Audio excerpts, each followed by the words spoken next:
Once upon a time in a serene forest, there lived a young monk named Saman. He was known far and wide for his wisdom and inner peace. People from distant villages would come to seek his guidance on how to control their minds. Saman would often tell them stories to impart his teachings, just as Buddha had done long ago. One day, a troubled villager named Ananda approached Saman, his eyes filled with anxiety. "Oh, venerable monk," Ananda said, "I am plagued by the chaos in my mind. My thoughts are like wild horses running in every direction. I cannot seem to control them. Please, help me find the path to inner peace."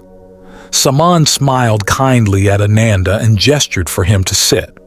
"Let me share with you a story," he began. "Long ago, in a distant kingdom, there lived a powerful and wealthy king named Rajah. Despite his riches, the king was known for his turbulent mind. He sought counsel from sages, scholars, and even magicians, but none could help him find inner peace." Ananda leaned in, captivated by the story. Saman continued. "One day, as King Rajah wandered through his vast palace gardens, he encountered a simple old gardener named Bodhi. Bodhi was tending to a beautiful bonsai tree, his focus unwavering. The king was astounded by Bodhi's calm demeanor despite the chaos of the royal court. Intrigued, Ananda asked, "What did King Rajah do?" King Rajah approached Bodhi and asked, "How do you maintain such tranquility amidst the chaos of this palace? My mind is constantly troubled." Bodhi, without a hint of arrogance, replied, "Your Majesty, it is all about tending to the garden of your mind, just like I tend to these bonsai trees." Ananda nodded, understanding the metaphor. Saman went on. Bodhi explained to the king that the mind, like a garden, requires care and attention. Just as weeds can overgrow a garden if left unattended, our thoughts can overwhelm our minds. He told King Rajah that by nurturing the right thoughts and gently weeding out the negative ones, inner peace can be achieved. Ananda's eyes sparkled with realization. "So, the key is to tend to the garden of our minds?" Saman nodded. "Exactly, my friend."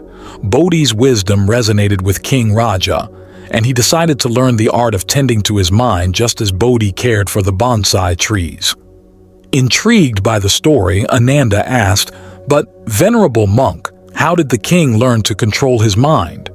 Saman smiled and said, "King Rajah embarked on a journey of self-discovery. He started meditating regularly, just as we do. He found that, much like Bodhi's gentle pruning of the bonsai trees, meditation allowed him to gently guide and control the thoughts in his mind. He realized that by focusing on his breath and observing his thoughts without judgment, he could tame the wild horses of his mind." Ananda was eager to learn more. "And did the king find inner peace?" Saman replied. "Indeed he did. Over time, King Rajah learned to control his mind, and as a result, his kingdom prospered. He ruled with wisdom and compassion, for he had found the key to inner peace within himself." Ananda was inspired by the story and asked, "Venerable monk, can you teach me how to meditate and tend to the garden of my mind?" Saman smiled and said, "Of course, my dear friend. Let us begin. Sit down, close your eyes, and take a deep breath. As you breathe in and out, observe your thoughts without judgment.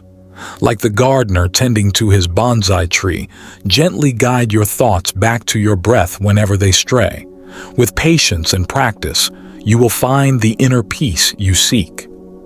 And so, Ananda began his journey of learning to control his mind, guided by the wisdom of Saman.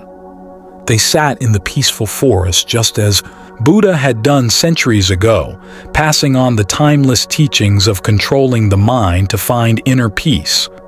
Through dedication and mindfulness, Ananda, like King Rajah, discovered that the garden of the mind could be tended and inner peace could be found within.